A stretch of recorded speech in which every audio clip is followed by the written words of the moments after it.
Fire up.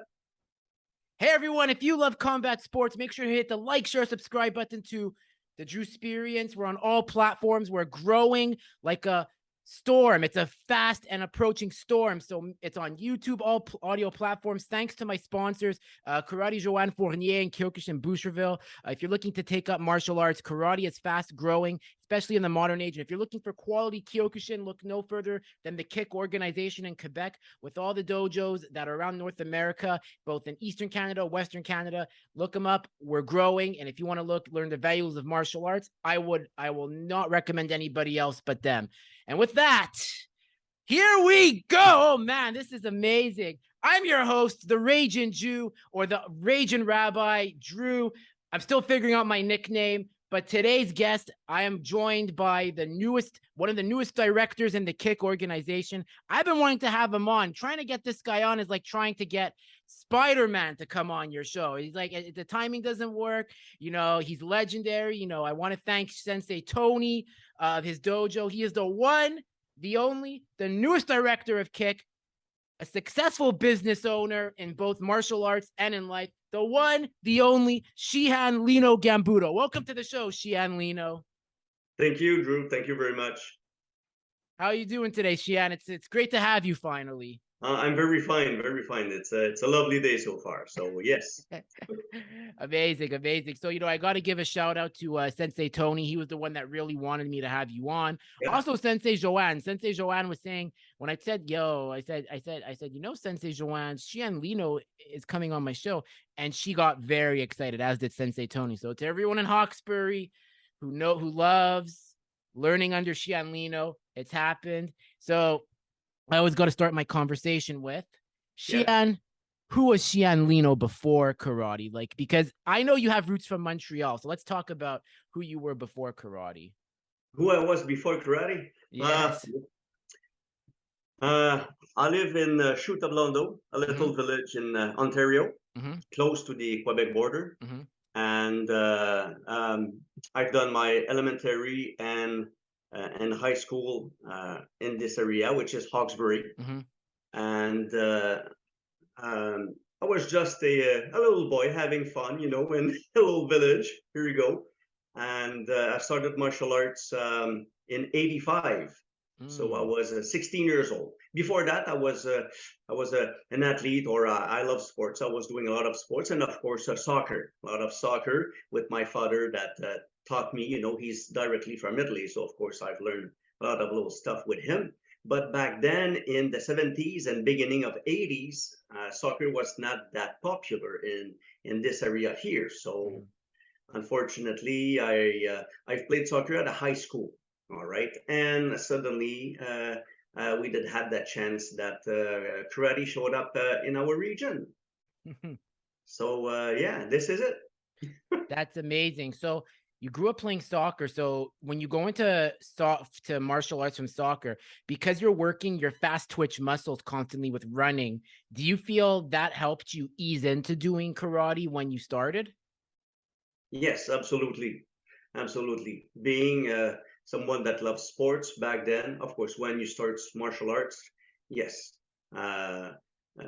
more at ease in the movements, a lot of coordination, endurance, of course, because soccer, you know, it's a back and forth running, back and forth, so a lot of endurance. So yes, and speed too, depending where you play position. I mean, that soccer, well, gets you some speed, helps you in martial arts. Absolutely, yes. That's awesome. So the 80s comes, you started in 85. This is just right when the karate blow up is happening. You got Karate Kid. It was the height of Bruce Lee mania. Yeah. You have Dolph Lundgren, who's about to make his international Hollywood debut. Actually did that year in the James Bond film, A View to a Kill. Not many people know it. And then in Rocky IV. So tell me about that period, like just pop culture wise of martial arts. What was it like in 85, the martial arts scene? Martial arts, well, you had those guys like you mentioned, and Jean-Claude Van Damme as well, and also Steven Seagal. All right, so these guys were amazing back then, and of course we were all looking up to these guys, and of course, like you said, Bruce Lee. But also there was that period of the ninja. All right, so we wanted to learn martial arts, and if we could at that time, of course, ninja as well, ninjutsu. But that was for a little period of time, and here you go. So, and there was, of course, a lot of also Taekwondo that we heard about it in this area, of course. So So Taekwondo, yeah.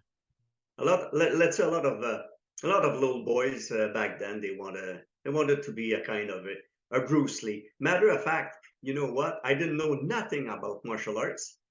And it happened that it was karate that showed up in my region, but me, I wanted to do kung fu because Bruce Lee was doing kung fu, and for me, kung fu was better than karate. But I didn't know anything, but just watching movies or listening to others or buying magazines, we thought that hey, kung fu is better without knowing anything. Anyways, that's how it was. Those old black belt magazines were basically the encyclopedia of martial arts every month that would come out. So I can understand how black belt magazine was a big influence for you back At in the that day. time, yeah, and I was buying every month magazines. Yeah.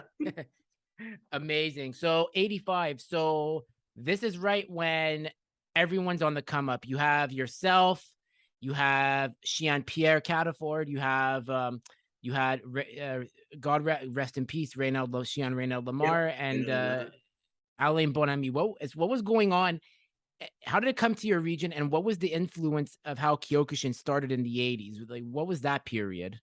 Okay, so in my region, what happened is it is a sensei, Richard Aymon from Rigaud on the Quebec side, Rigaud.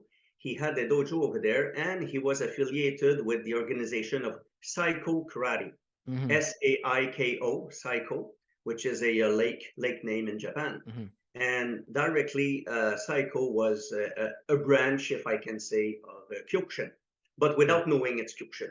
So that guy came and did a demonstration in Chute of Londo, and I really liked the demonstration of that karate, which was, like I said, Kyokushin, okay, purely Kyokushin. And I liked it, and I joined in 85, September 85. So I started over there, and we progressed with that Saiko karate. And then we passed brown, and then passed black, and that's how it goes. So something happened to poor man, I mean Richard Raymond, so he had to close the school. And me, I wanted to keep on, so I was a brown belt at that time, and I was studying in architecture in Ottawa. All right. So I had to drive from Ottawa directly to Montreal to keep on my my karate learning in Saiko karate to another school, of course, which was Marco de la Cioppa. On the corner of Saint-Hubert and Bellechasse in Montreal. Okay. And so I passed a black belt in 90. And then after that, I passed second dan in 1992, December 1992. And after that, I did, no, I'm sorry, wrong. I passed black belt in 88 and December 90, I passed Nidan. Then, of course, Saiko Karate, what happened is went down, sorry to say that, lost a lot of members, and the schools were closing. So I knew at that time that it was coming directly from Shihan André Gilbert Kyokushin. So I called directly Shihan André Gilbert, and I joined Kyokushin Shihan André in September 1992. That's interesting. That's 31 years ago it's going to be. And then talk about, so you join in September 1992. So you go from Saiko to, which is like basically full contact like Kyokushin, but it's just a bit different. Finally, the organization was different. Katas were the same. The Dito Geikos were the same. Training, the names, everything was the same. Awesome. Okay, excellent. So that's amazing that you were doing it without really knowing it, just under a different name. That's amazing. That's it. Like I said, I didn't know nothing about martial arts. I knew, like everybody at that time, hey, karate, it's karate, and we bought those magazines, just Indeed. like those little kids at that time. So true. So you meet Shihan Andre Gilbert in September of 1992, and then. What was it? That was like the real golden era of what I like to say Canadian Kyokushin, because Everyone was under that umbrella. We've all seen that famous poster where it shows Shihan Andre Gilbert and all like it's like the whole organization with everyone there. So what was that like back in that day with just being under with all the best of the best? Yeah, well, of course, it was very, very amazing. And suddenly, like you realized, okay, I find myself now with the tops of the tops right here in Montreal, and now I'm with these guys. I'm affiliated with these guys, and like it was like a big shock, but very, very happy at that time, Mm-hmm. because of course I was and I had my school because I did open my school in 1990. Mm-hmm. And when I just finished architectural school at the same time, so opened the school in September 1990 and joined, like I said, in 1992, Mm-hmm. Chan André. So I was almost the only school in Ontario. There was other schools in Toronto area, Mm-hmm. but in Hawkesbury or Eastern Ontario, I was the only school affiliated with Shihan Andre. So he said, "Oh yes, from Ontario, absolutely. I would like to have a member in Ontario, close to Montreal. It's halfway between Montreal and Ottawa, 1 hour Yeah. drive, in both directions. So yeah, no, it was very, very something, and it's a personal pride, eh? Yeah. It's personal pride being accepted by these guys, and oh yes, absolutely. That's awesome. So, so you join them and then, you meet a young Shihan, then I guess Sensei Pierre Cataford, now Shihan. So I'm making Yes. that very clear. So how did that encounter happen in the Oh, 90s? it was very fun. So like I said, it's September 92 Yeah. was accepted with Jean Andre, and in October there was that Dan exam, second, third, fourth Dan at that time. So he said, now you may come and to those exams, and you will see how we work, how we proceed. Oh, of course, of course. So Jean Andre had told these guys that I was coming, a guy from Ontario. So okay, so the first night I arrived there, and suddenly there's these three guys, Sean Reynald, Shihan Alain, well, Sensei at that time, of course, all senseis. So Sensei Alain, Sensei Reynald, and Sensei Pierre, that these three guys came to me directly and they said, right away, you're from Ontario, and they start talking in English, Mm-hmm. to me, because I am from Ontario and didn't know that people, there's a lot of francophone in this Yes. area. As you can hear my accent, actually. Yeah, So, for an Italian guy, you have like a bit of like a French accent. So I guess living in Montreal or whatever you did, you got used to it. here we go. So anyways, these guys, and this is how I met Sensei Katapar at that time. Mm-hmm. He came to me, blah blah blah, starting to talk in English. It was very interesting. I said, "Hey les gars, je parle très bien français," and they were all surprised. And then here we go. And it started like this. And I guess that they did accepted me, and we liked each other. And here we go. As you can see today, I'm still with Sensei, and of course Shihan Katafal today. That's awesome. Like how, and it's just crazy how like the communities, like the bond, like I always say, like when you're doing some sort of not me, but like when like from what I understand, when you're doing some sort of project, whether it's getting a belt, whether it's doing a competition in kata or kumite, just the bonds you form from doing like that in the sense of community and martial arts, whether it's Kyokushin, jujitsu, taekwondo, wrestling, it's just amazing to see like how like those friendships are usually the strongest ones. Yes, absolutely, absolutely. I'm still proud that today we still have that big relationship. I know Very it's a very I know it's very proud, amazing. and it's interesting. You like it's personal. It's inside yourself. It really is, and it's really amazing to see, especially like when I started doing Kyokushin. I started 5 years ago. Then I took a break. I came back, and then since as I got my green belt, as everyone's seen, just the community is like, especially what we have going. It's really, I've never seen something more organized and with such a strong backbone. Like we really like, it's really nice to see all the history that you guys have accomplished. Yes, yes, we are, and we are totally aware of that. Absolutely, absolutely. Yeah, What is exactly. Yeah. good is we always back each other's, Hmm. and help each other's, of course. And as you know, I'm in Ontario, so I cannot go to Montreal every day. I'm not as close. Hmm. I mean, traveling, Hmm. every day. for the distance, but we talked on the phone, Catafor and I, 3, 4, 5 times a week regularly. So That's everybody's on the same page. That's amazing. So September 1992, you officially joined Andre Gilbert, Shihan Andre Gilbert Kyokushin. You meet Reynald, Cataford, and Bonami. And as the years go on, you're building up. So tell me about like how, remember I'm going to ask this carefully, like, so, you've done a lot in your life. How did your love of martial arts, like not the love, but like with the background you have in architect and other life experiences, how do you feel it helped you succeed at Kyokushin with and gave you the passion you have today? Oh, that's a very good question. I don't know. I always wanted to do martial art. It was always inside me, and I guess it's not only martial arts. I think it's the arts themselves that I like. I like cooking. It's an art.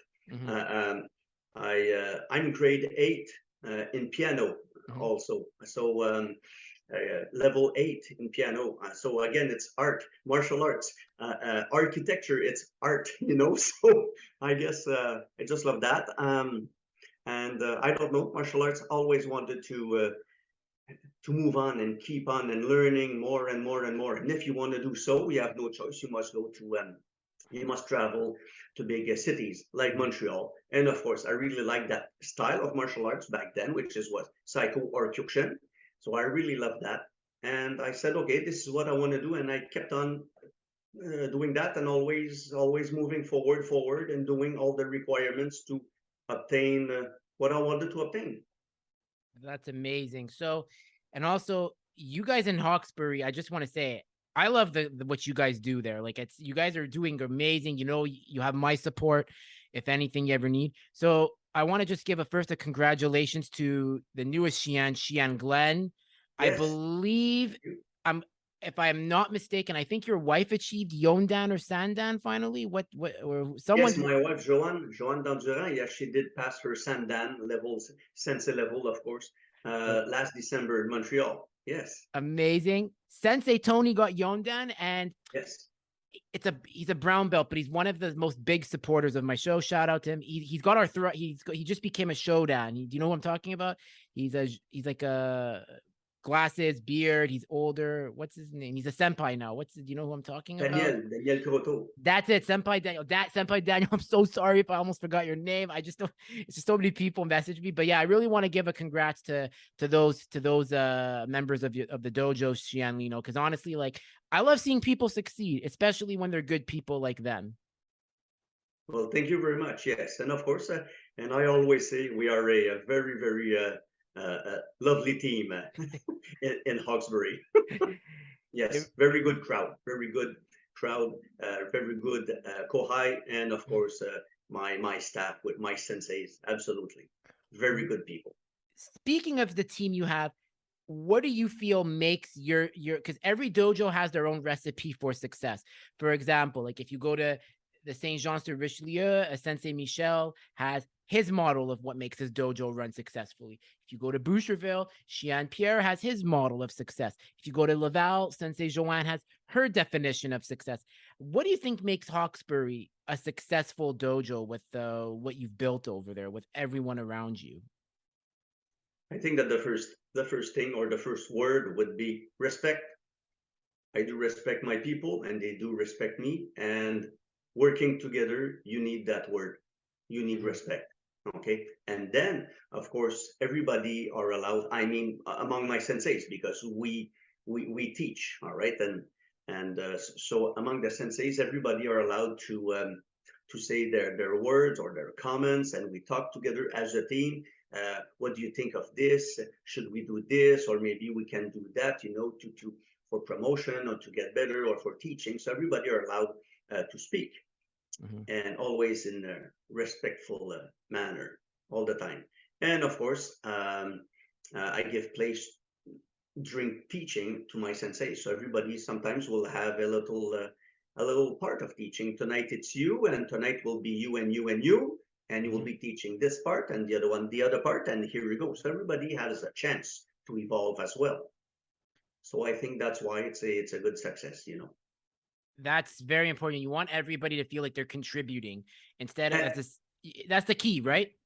that's the key. And also, always having the same ugly face in front. I mean, like me teaching. So probably the students, sometimes they will have, oh, look at that. There's a new face, a new ways of explaining stuff and or the techniques, which is good. And sometimes because we all have a good background or international background going outside Canada, so you learn something, I will learn something, even if we do the same travel the same day, i will I will retain some stuff. Mhm. Shannon will retain some other stuff, and Joanne too, or Tony, and then after that we mix up. Oh yes, I do remember that, and then you have another. I have a way of explaining it. Then one of my sensei another way of explaining it. So it's always interesting. So for the new kohai or the kohai on the lines, it's always Mhm. fun. Different people explaining differently, or little tricks to explain that technique, for example. Oh, why not? Always interesting. Amazing. I love it. I really, really love it. And you know, now I got asked this because recently you became the newest director of Kick in the photo Yes. with Shihan Serge, Shihan Pierre Roulier. I can't say the last name. Yeah, Pierre Rouillet, yeah, Pierre Rouillet, Shihan Pierre absolutely. Roulier. I'm sorry, guys. Je suis un Anglo. When you're an Anglophone, you're not. I'm just kidding, guys. I Right. can't pronounce French. It's Shihan Pierre, and now yourself. So, what's the goal now for Kick now that you're on board? Because 2022 was, by all accounts, a successful year in every way once everything reopened. 2023 has taken off like a storm. So what's Yes. the next how do you see the rest of 2023 going in order to help grow Kick in North America? Well, this is it, trying to do some promotion right and left to bring some new members or even new dojos. So Mhm. it's working together, trying to promote that, of course, and provide students seminars, good teaching, exchanging between all the different dojos. Everybody has his strength, his different roots, and that's how you can, evolve everybody by exchanging and not always the same people. Mhm. So this is these are some of the goals that we are trying to achieve, and of course to promote. Same thing for then 2024 and so on. I With I pardon? yeah, that's fine. So with like I said, either competitions, seminars, or exchangings, like I was saying, Mhm. between senseis or shians in different schools, of course. I agree. I mean, look at I gotta say, look at Karate Joanne Fournier. They came in from a different org, and look how like they've been welcomed in. The work they put in, I really gotta like always give credit where it's due. That's just me. Yes. And I mean, it's the best thing you guys could have done. I'm telling you, it was you when you the story I heard of when you and Shian Pierre went into her dojo in Laval and said, Oh "You yeah, guys are apart," and it was an amazing story that you heard Senpai that Eduardo. already? Pardon? You heard that already? Senpai Eduardo told me the story about how you and Shian Pierre came in and said, "Look, I know you guys are in a different organization.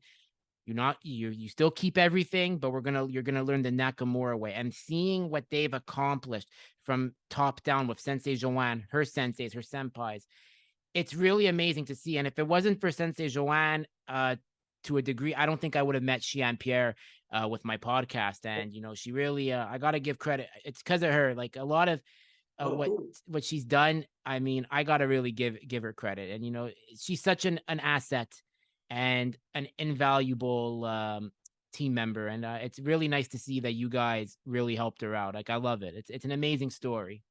Good. Good. Well, I'm happy about that then.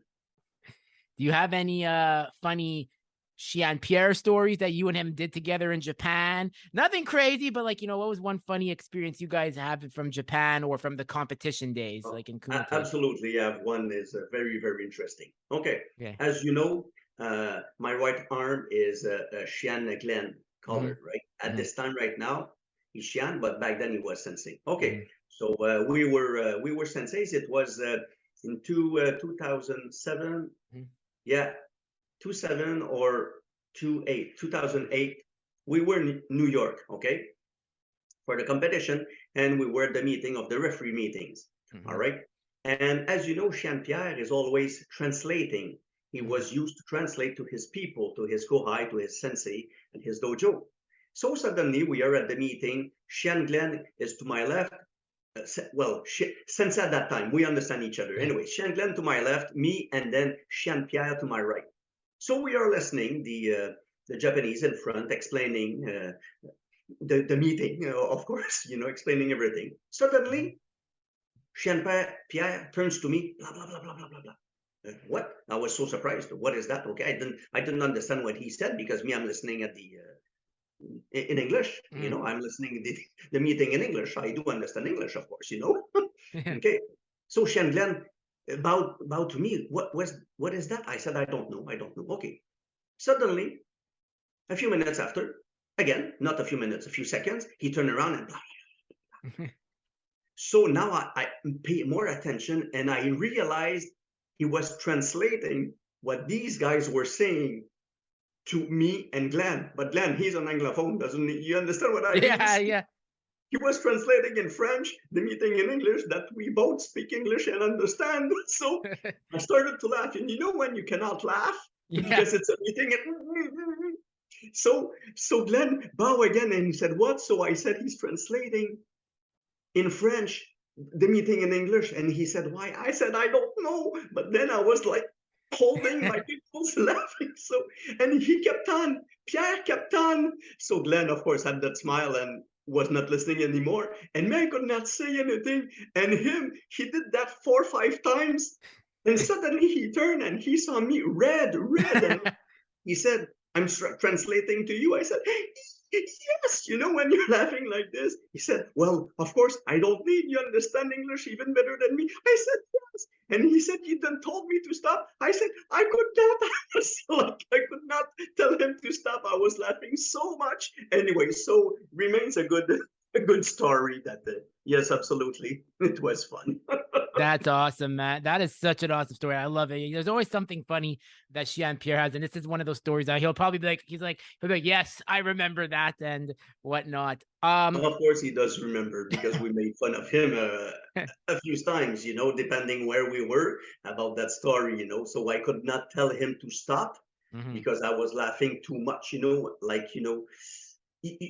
can't laugh and you're laughing and you're red and you're all cramped inside. So yes, so suddenly when he realized, he said, well, could have told me. Could not. Especially when you're with like the brass, like from Japan, like the high, like all like the elite of Japan. Yeah, you cannot mess around. No. So that's why I was trying to remain calm, but my God, I was like laughing inside. But hey, that's how it goes. It was a very, very nice story. Amazing. That's an amazing, but that's a good one there.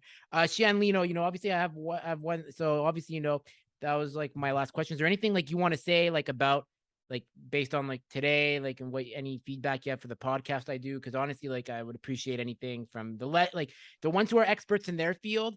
Always helps to get like a pointer or two if I'm doing something right or wrong. So I want to ask you like anything you have to say for about today's conversation. Well, first of all, thank you very much for inviting me to this podcast. It's very makes me feel great about that. What else regarding martial arts and of course Kyokushin and Nakamura family organization? As you know, I've been in the different organizations, and for now, this one I would say is the top one. Very well organized, and I would recommend anybody to join either some of the dojos from around Canada or even the United States. I would recommend everybody to join us, of course. And now, of course, now it's a podcast, so it's everywhere on the air on YouTube, right? Yeah, so I would recommend everybody from every countries, to join. So yes, it's a very good family. We are well treated in Japan with Susui Nakamura and Daishio, of course, Nakamura. We were well accepted and received from these guys. So I think it's a very good organization. They taught us well last November when we went. These guys were amazing, sharing their experience, their knowledge.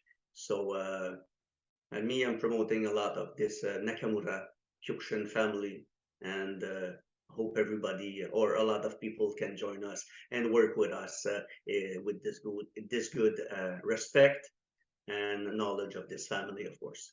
Amazing. I really want to thank you for coming on, Shihan Lino. You know, it's such an honor to have you on finally because we've been wanting to do this, and it means a lot to me. And, you know, I'm really, you have my support. And if you ever want a Drew Experience hoodie, let you know. So anyone in Hawkesbury wants this hoodie, just DM me. Listen, I might take a bit of time. It's new to me, this merchandise line. Okay. But hey, I'm with Nakamura. I'm part of the family. So let's all support each other. So Shihan Lino, where can people connect with you if they want to take up karate? Of course. Should I give my phone number, I guess? No, like webpage and What page? yeah. Yes, it's Kyokushin Hawkesbury. Mm-hmm.